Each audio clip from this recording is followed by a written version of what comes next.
नमस्कार, सत्यम समाचार के साथ मैं हूं प्रीति। मैनपुरी में गृह मंत्री अमित शाह की हुई रैली के बाद सपा सांसद डिंपल यादव का बड़ा बयान सामने आया है। आइए आपको भी दिखाते हैं। और प्रिय छात्रों, क्या आप एक ऐसे स्कूल की तलाश में हैं जो आपके बच्चे को न केवल शिक्षा बल्कि उनके समृद्ध विकास के लिए भी समर्पित हो?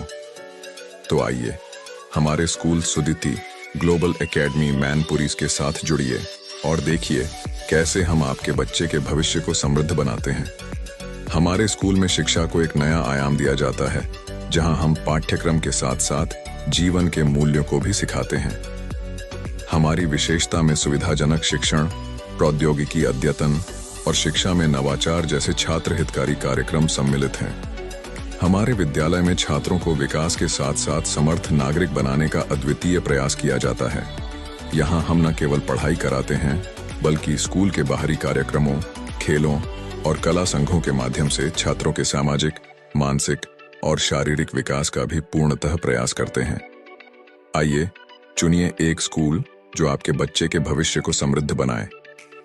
आप हमें सुदिति ग्लोबल एकेडमी मैनपुरी में मिल सकते हैं या नीचे दिए गए नंबर पर कॉल कर सकते हैं।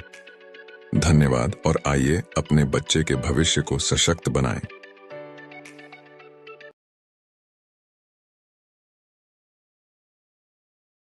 मैनपुरी पहुंचे गृह मंत्री अमित शाह द्वारा दिया गया बयान।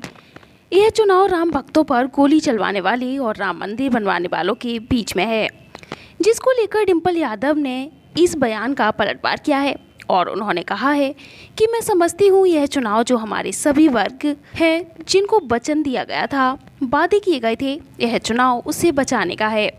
जहाँ युवा बेरोजगार हैं, किसान आहत है, जहाँ दिल्ली को छावनी की तरह तब्दील कर देते हैं कि किसान अपनी एमएसपी की मांग भी पूरी ना कर पाए। दबाव की राजनीति का दौर चल रहा है। भाजपा सरकार में इस दौर को यह हटाने का चुनाव है।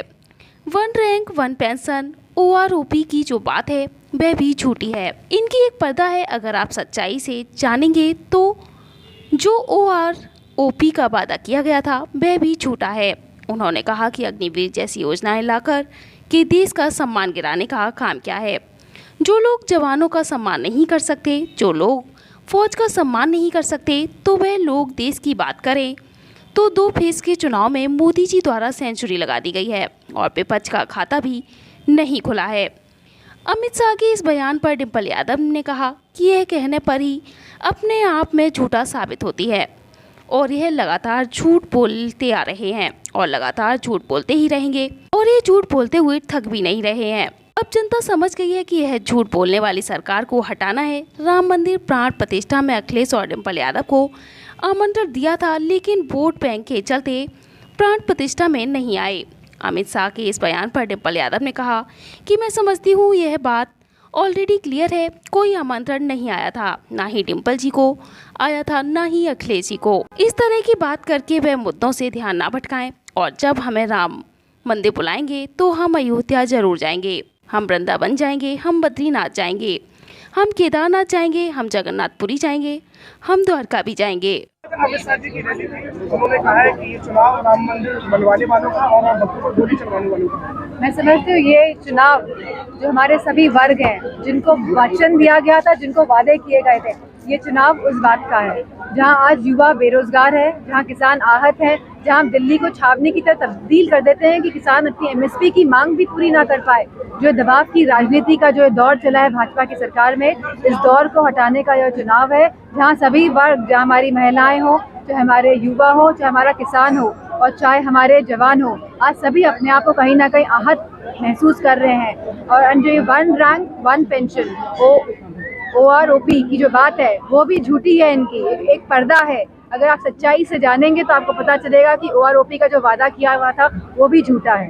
बीजेपी की रैलियों में एक पोस्टर वायरल हो रहा है, उसमें लिखा है कि एक आपका वोट लास्ट लोग को बचाएगा। मैं सोचता हूँ कि जो लोग अग्निवीर जैसी योजना लाते हैं, कहीं ना कहीं उन लोगों ने पूरे देश का, पूरे राष्ट्र का सम्मान गिराने का काम किया है। जहाँ आप हमारे जवान जो 4 साल नौकरी करते हैं, सरहदों की रक्षा करते हैं, आप 4 साल में उनको घर बिठा देंगे। तो मैं समझती हूँ कि जो लोग जवानों का सम्मान नहीं कर सकते, जो लोग फौज का सम्मान नहीं कर सकते हैं तो वो लोग देश की बात ना करें। 2 फेज के चुनाव हुए हैं, मंच से योगी उन्होंने कहा है, अमित शाह ने, कि मोदी जी 2 फेज के चुनाव में सेंचुरी लगा चुके हैं और विपक्ष का भी पता नहीं चला।